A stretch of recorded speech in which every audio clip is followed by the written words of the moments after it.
This story is brought to your ears by all our fantastic supporters on Patreon. To get in on the action yourself, with bloopers, extras, and the occasional early story, join us at patreon.com/voiceofallmtg. For more stories, or just to chat, visit voiceofallmtg.com. And now, Voice of All presents Hour of Eternity. A story by Ken Troop. Episode 6 of the Hour of Devastation. The God-Pharaoh has returned, and the 5 hours have arrived as foretold. The hours of revelation, glory, and promise unleashed disaster upon Naktamun. And now, the hour of eternity brings an unimaginably personal terror to the city's denizens.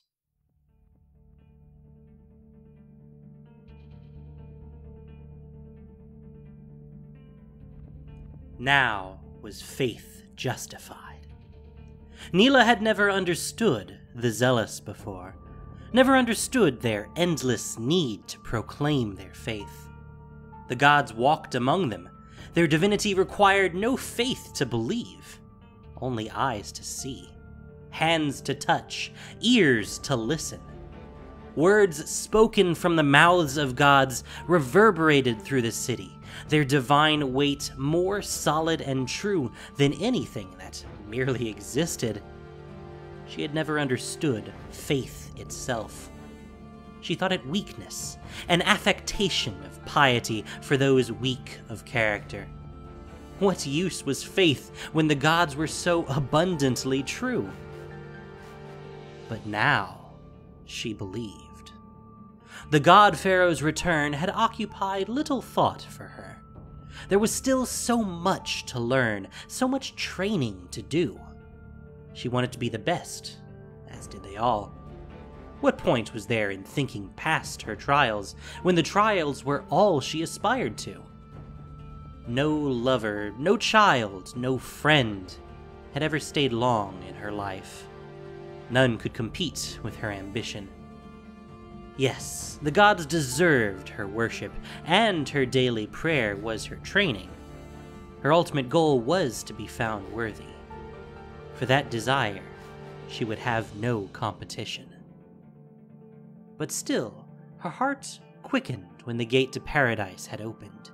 To know that someday was now, that eternity was here.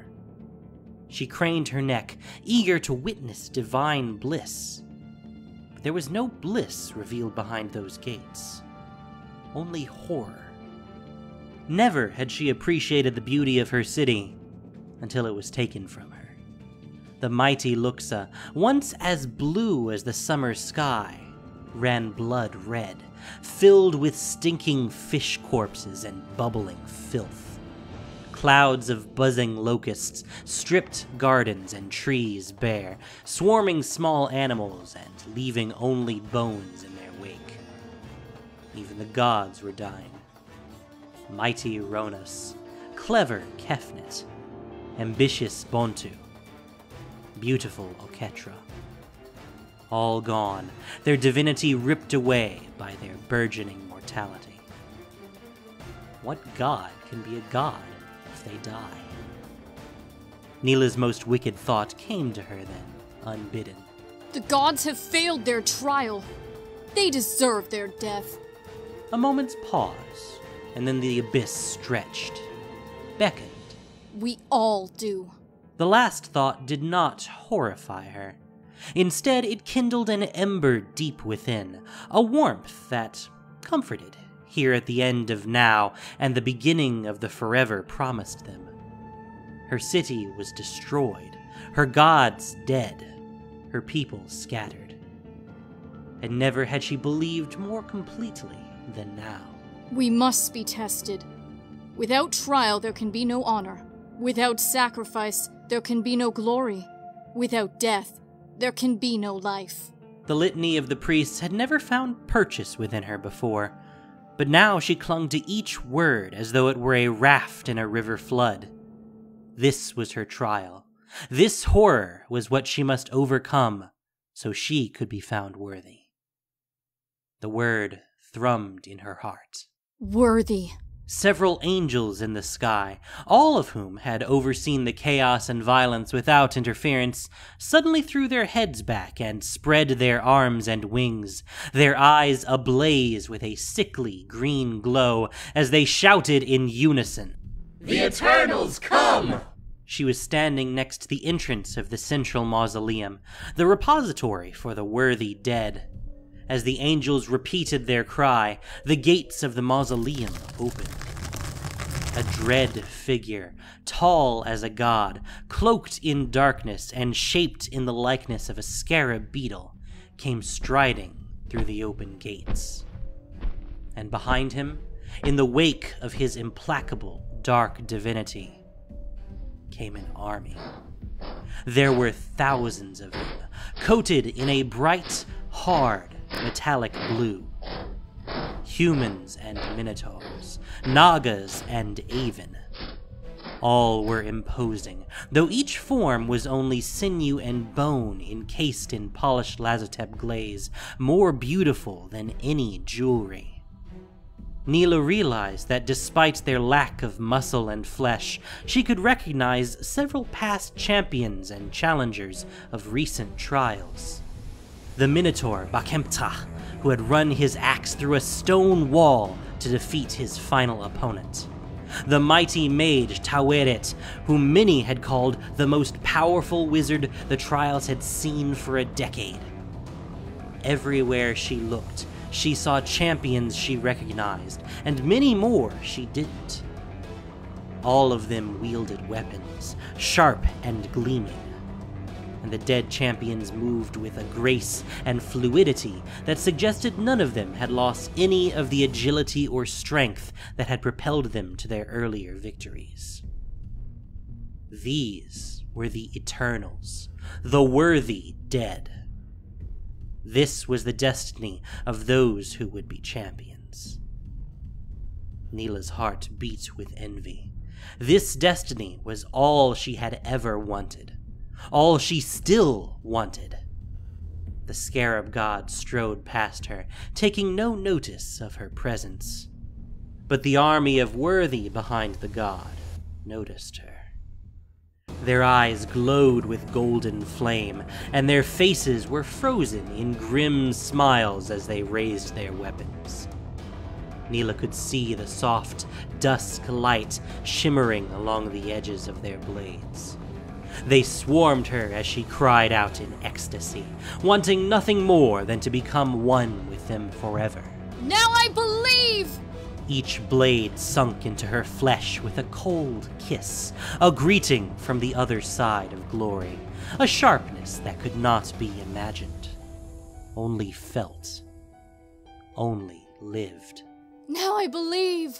Her kin swarmed over her, stabbing, stabbing. Now I believe!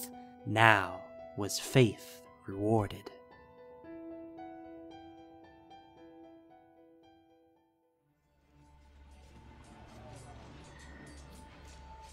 Asenwe was going to lose. It wasn't that they were better than her, though her opponents were some of the best blade masters she had ever fought, dedicated champions who had lost none of their skill in death. She was a master herself, in the prime of her ability and training. It wasn't that there were two of them against her alone, though the odds were not in her favor. She had chosen her two-blade style precisely because of its usefulness in fighting multiple opponents, and she felt a thrill as she parried and whirled and countered, her wrists a direct extension of her mind, changing between relaxed and tense as she kept herself alive for another parry, another swing, another breath. One more breath. No, she was going to lose this fight because she was human. And they were not. Her shoulders ached, her lungs labored, her legs tired. Her weapons master's voice came shouting back at her. You imbeciles think your most important muscles are in your arms, or your shoulders, or your back. It is your legs! When your legs get tired, you die! Her legs were very, very tired. She was going to lose. She was going to die. Eventually. But not now. Not right now. One more breath. Just minutes before, hundreds of nightmarish creatures with blue armor and skull faces had burst through the streets of Naktamun, slaughtering all in their path. The angels had called them Eternals. Asenwe saw her peers, whether they were cropmate or friend or barely known acquaintance, fall to the Eternals' blades. I love you here at the end, whether I know you or not. I love you all. It was that love that had propelled her into combat. People died in the initial onslaught. People died as they ran screaming. People died begging for their gods. The Eternals killed them all, no touch of mercy staying their blades. She had leapt into the fray, attracting the attention of 2 of the Eternals, even as countless more streamed by her in their pursuit of slaughter. But these 2 she could stop. Except she would not even be able to accomplish that. She would not fall to their blades, at least not easily. But while they would not kill her quickly, they were too good for her to overcome. Around her, other fighters had joined the wider battle in the streets, but she had heard the sounds of their labored breathing, their clashing steel, their gurgling last cries. No one was coming to save her. But her rescue did not matter. Every moment she stayed alive, that was another person not dying. Another person who had another moment. A moment to survive. To get somewhere safe. There must be somewhere safe, yes. There has to be. She killed the thought. One more breath. A few moments ago, an eternity ago, panic had threatened to overwhelm her. She was strong, skilled, and used to fighting for hours over the course of a day in her normal training, but never without stop. Never without a single moment to catch her breath. Never against opponents who were faster, stronger, and did not sweat or tire or slip. The panic grew in her chest until she had discovered her new mantra. Then her breathing evened, and the ache in her shoulders grew distant, and the fire in her lungs burned slow.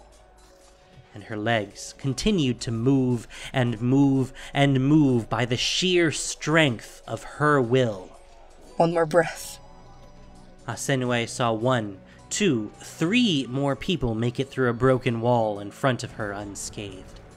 She did not have time to wish them well, or even to hope they would still be alive when the suns rose tomorrow. It hurt to breathe. It hurt to move. Her legs were so tired. One more breath. One more breath. One more breath.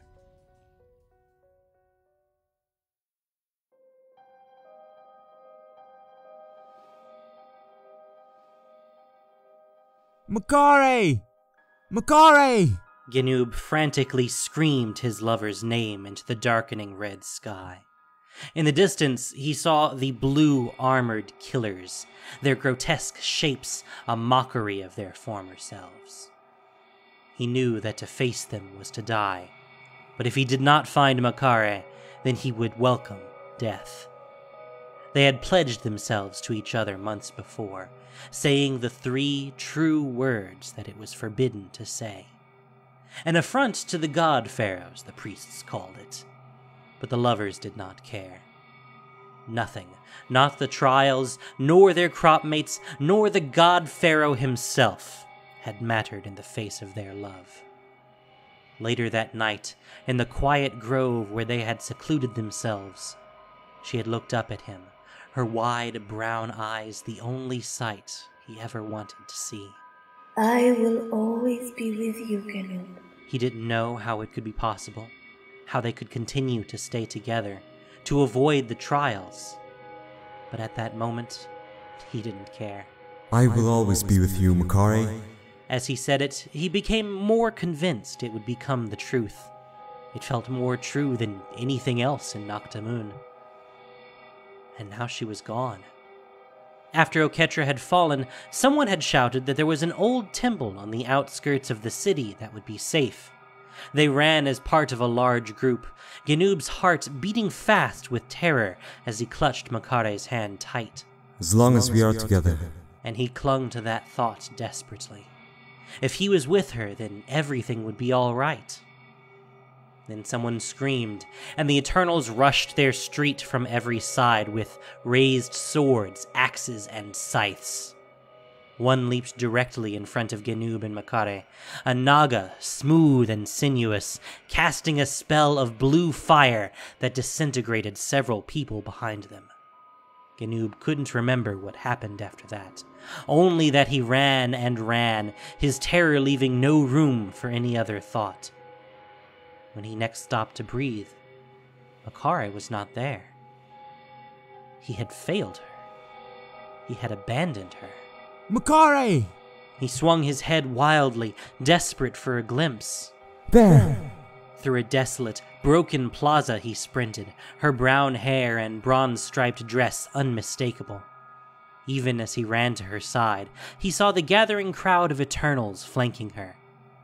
But nothing would stop him this time, even if he had to fight them all. He skidded to a stop in front of her as she turned her head. Her eyes, the beautiful brown of her eyes, had been replaced with a cold, glowing blue. She stared at him, and there was no love in that gaze. Only then did he notice the large axe in her hand, bloody brown bits staining its blade. And only then did he notice the Naga wizard behind her, whispering close in Makare's ear. She raised her axe, and Ganub knew this could not be, knew he could reach her to break through whatever spell she was under. They could still be free. They could still be together. Makare! The only true thing in this world was their love for each other. Makare! He had to reach her. He had to break through. Makare! Her swing did not slow as it came.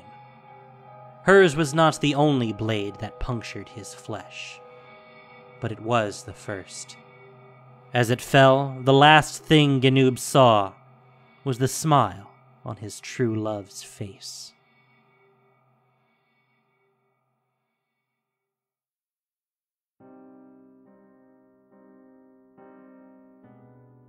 Kawit should have given up when Oketra died. Her god had been present in her life from her earliest moments. Her kindness, her warmth, her presence a constant pull toward being a better person.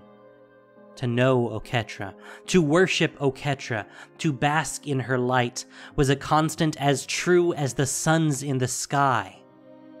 Until Oketra's light was snuffed out, ended by the venomous point of a scorpion's tail. Kawit should have felt despair, should have felt panic, but instead she felt only rage, a bright, consuming anger, all doubt and fear burnt away by its white, hot clarity. She had knelt at Oketra's side as the lifeblood seeped out of her god, whose eyes were already a dull gray. The plaza was devoid of other life.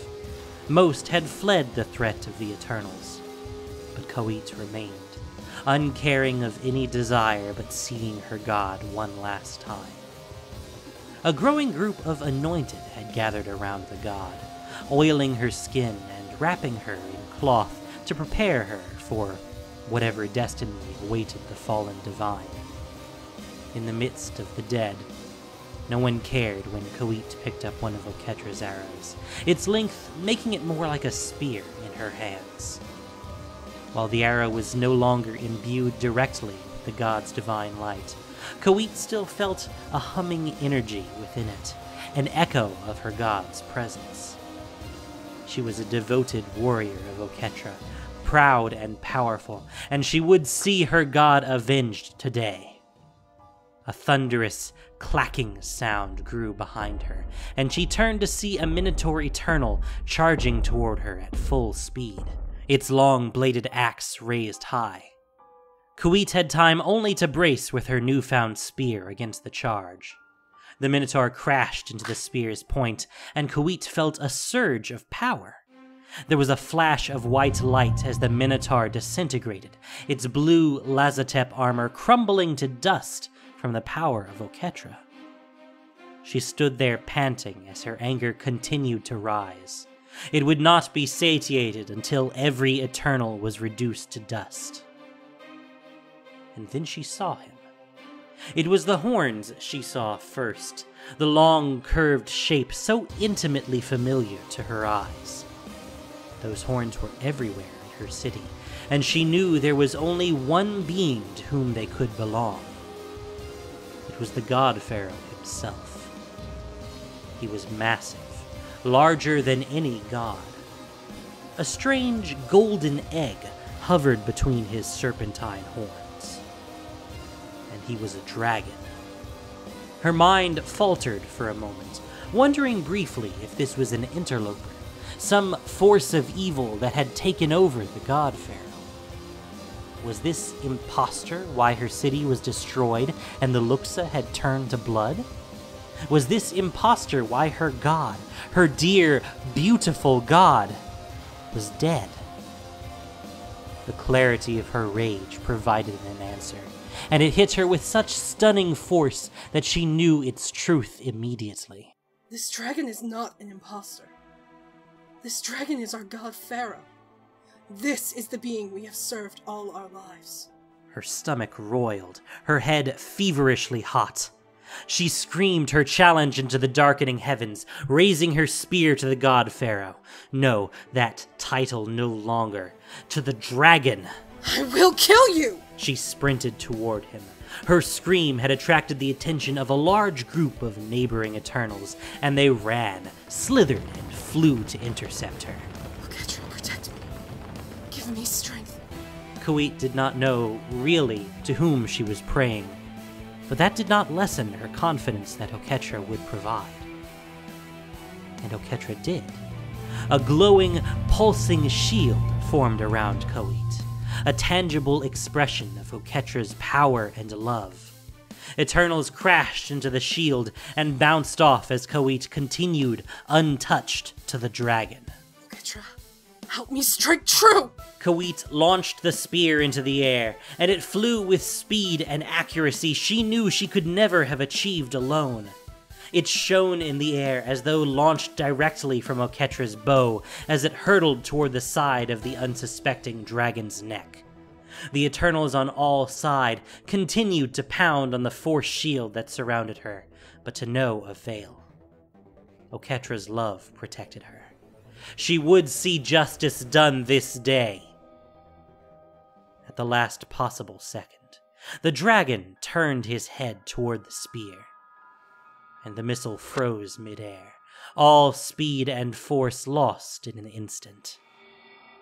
The spear dropped uselessly to the ground below, snapping in two as it hit the rough stone.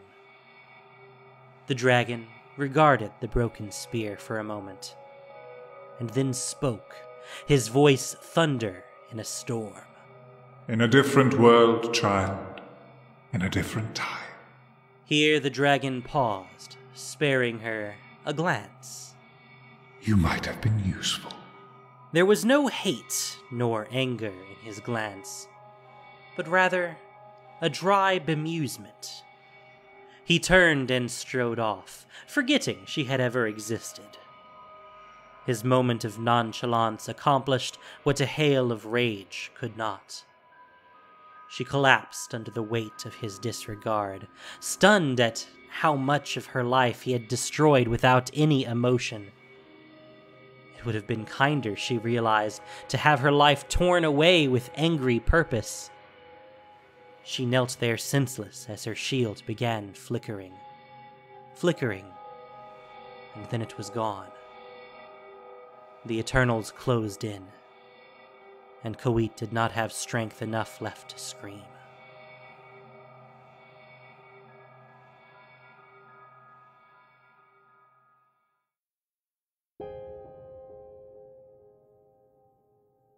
Aminakta heard footsteps. Soft steps, not the hard clink of metal on stone, and thought it might be safe to say a word. In a few minutes, he would not be able to say anything at all. Blood dribbled out of his mouth, and the word gurgled out with it, barely comprehensible. He thought it might be easier to just die then, but he remembered the child underneath him, the brave and smart child, who even now stayed silent, careful not to alert any more of the killers. Even as the blood poured out of his mouth, it made him realize how thirsty he was, how much a cup of water would do to heal him. I will be fine. I just need a cup of water. Help! It took more strength to say the word than anything else he had done that day, though he had already been strong enough for a lifetime in the last hour alone. Someone turned him over and gasped loudly. He looked at his rescuer, but his eyesight was blurry. All he could make out was that she was human, not one of the army of Eternals that filled the streets, killing everything they could. Please. He hacked and spit, more blood coming up. Please, save the child. He had been running away. They all had. The locusts, the Heckma destroyed, the deaths of the gods. It was all too much. Their world, everything they thought about their world, ripped away from them in the time of a day. So they ran, and then they discovered the true horror of the hours, the true meaning of the God-Pharaoh's return. The Eternals were among them, numerous as the locusts, murderous as the scorpion god, and merciless as the God-Pharaoh himself must be. Their blades swung, their spells flashed, and people died. Aminakta was large, and he had the broad, strong shoulders and chest of a fighter. But he was not good at fighting, and he had never been brave. The Eternals killed you if you ran, and they killed you if you stayed. Aminakta had felt the fear taking over his heart, until he saw the child wailing in the middle of the street. It wasn't his child. He knew that. He had met his child once, a few years ago, even though such chance meetings were usually ignored and certainly never acknowledged. Nevertheless, he had seen the child's broad shoulders and the thick black hair so much like his own, and he had known. This child is mine. And his heart swelled with pride that day, though he could not share his pride with anyone, not even the child's mother, whom he rarely saw now. The child he had seen sobbing in the streets did not have thick black hair, nor did he have broad, strong shoulders. But something had pulled at Aminakta's heart, just as it had on the day he had found his own child. The Eternals had started sweeping in from both sides of the street, their blades flashing and their metal-clad feet clacking harshly against the stone. He had leapt to the child, scooping him up to carry him away. But the Eternals were everywhere, their blades swinging down, and all that Aminakta had time to do was put himself between the falling blades and the child, covering him to protect him against all blows. I am your shield, child. He had felt every thrust, every cut. But were his shoulders not broad? Was he not strong? With every stab, he thought of the child he protected, his only hope to keep him alive. After a moment that felt like an eternity, the violence was done, and the harsh clacking moved off elsewhere. The man dared not try to move for fear of bringing the Eternals back. But after a few moments, he realized he could not move, even if he wanted to. The child had stayed silent throughout without stirring. Even now, he could feel no movement. So brave. So clever. I will save you. And now the woman was here, and Aminakta could give the child to the woman. And then he could die. She didn't say anything, but she knelt down and held his hand. Her hands were so warm, so soft. They were almost as good as a drink of water. He looked up at her face, and though he could not see her well, he knew she was beautiful. You will save the child? Strangely, the words were easier now than before, flowing out of him just like blood. She nodded, and Amenakta could see through his blurred eyes that she was crying. Don't cry for me, he wanted to say. Just take the child. But his mouth refused to work. She leaned close, whispering gently into his ear. This child is... I will save the child. Her voice was like her hands, liquid and warm, like the first drop of golden honey licked off the comb. His vision dimmed, and he tried to drink in her face, her beautiful face, the last sliver of sun before bowing to the night, vast and dark and forever.